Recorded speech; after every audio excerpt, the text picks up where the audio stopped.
Au cœur du Mercantour, le village de Moulinet.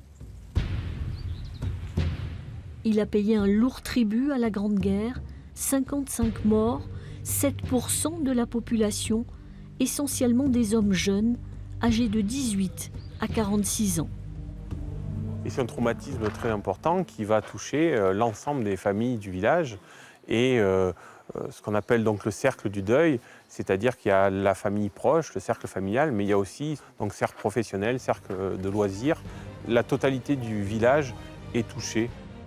Parmi les soldats tués au front, l'ancien maire de Moulinet, Léonard dit Joseph Gasperini, une rue porte son nom.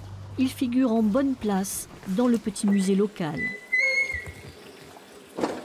C'est une personne qui a marqué l'histoire du village, par sa jeunesse d'abord, parce qu'il est mort à 36 ans dans l'est de la France, dans un temps où il fallait défendre la patrie, qui était menacée.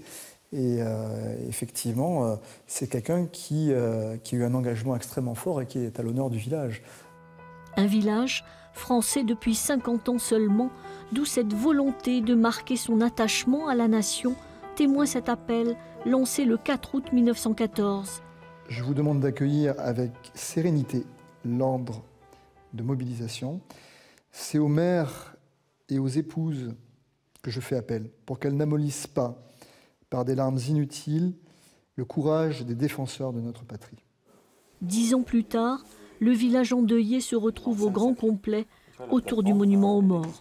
Le monument, c'est le veilleur de pierre. C'est celui qui va remplacer justement pour toutes les familles qui n'ont pas de tombe, celui qui est resté sur le champ de bataille.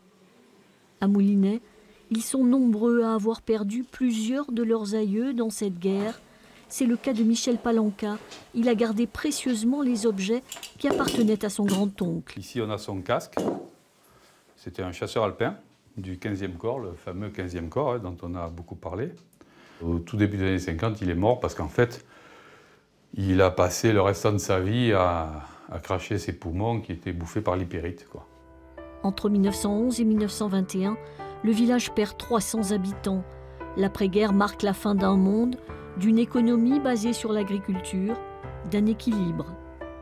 Beaucoup de femmes vont travailler dans des travaux domestiques, dans l'hôtellerie.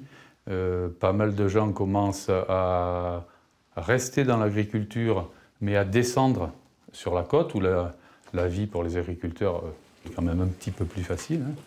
Un exode encore accentué par la Deuxième Guerre mondiale, quand le village a été bombardé, incendié, déporté en Italie.